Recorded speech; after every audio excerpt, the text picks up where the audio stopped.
West Duffield. I was born on the outskirts of Leeds, where I currently live now. Although in my working life I tend to split my time between London and the north, but for the most part I'm based up north now.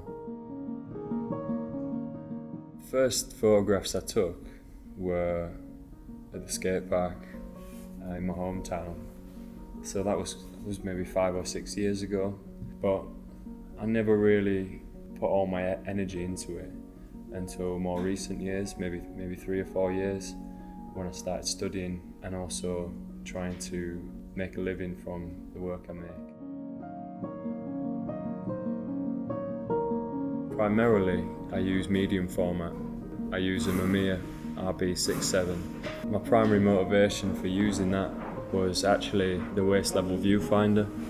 I really like setting up on a tripod, making your presence very obvious, and you can just sit with your subject because you can have a conversation face to face. It feels like there's almost no camera in between you. My personal practice is primarily engaged with my own family and our collective experience as a family.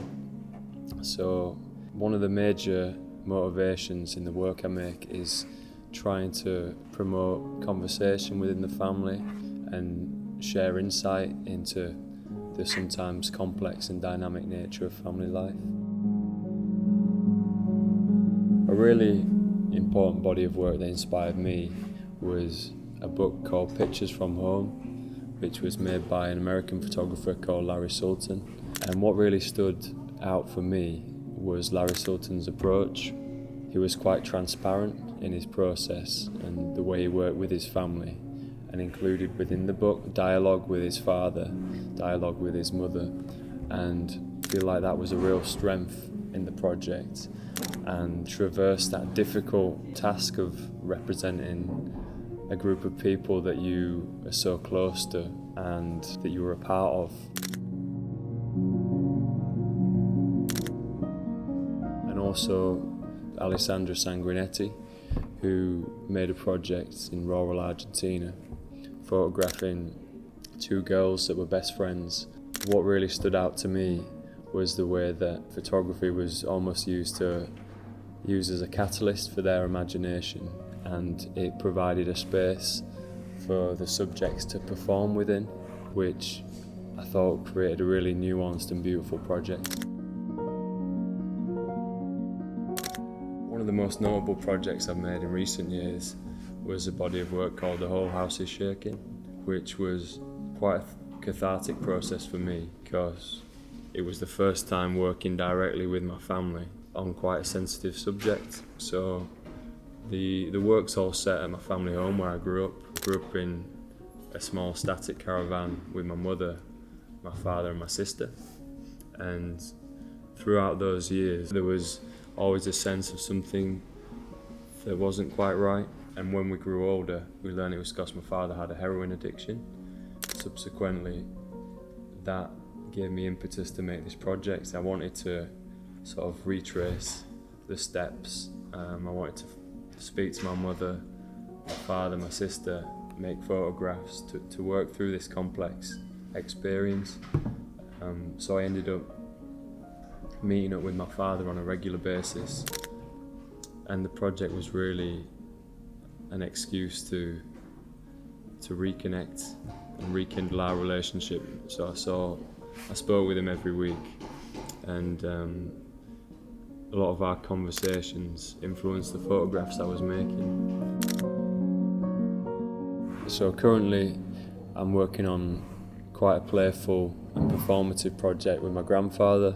Largely the project is about our changing relationship to one another, because as he grows older, so do I, and where I was once cared for completely, I'm learning to give care to an extent. As my granddad grows older, he's asking me to button up his jacket or undo jam jars, mow his lawn, and it really struck me as a time when he's allowed himself to be vulnerable in front of us, where once he was an infallible guardian.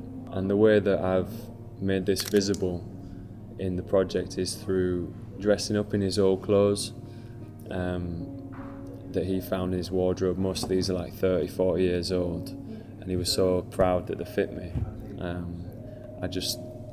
I thought we had to make something of this, so I set up a colourama, a big paper backdrop in the garden, and we made quite a playful set of portraits where we switched jackets, and we also switched the cable release for the camera. So, although only a little bit, gave him a bit of control over how to present himself, when to release the shutter.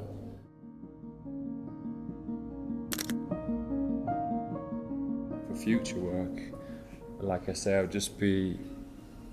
hope to continue working with my family in more of a performative, collaborative manner, and just get to the point where it picks up that speed, and there's almost a circular motion where I'm making photographs, sharing them with the family, and then our discussion around those photographs informs subsequent photographs that we're making,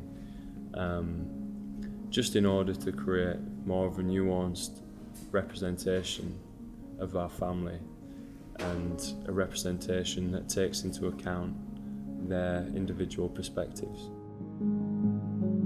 Talking for Miniclick, it was a really good experience for me, and it was the first time speaking publicly outside of an academic environment. It was an opportunity to formulate my thoughts and really distill my ideas so that I could communicate them effectively. It was really nice to share my work with a small, tight-knit and engaged group. It was really humbling to have people come and listen.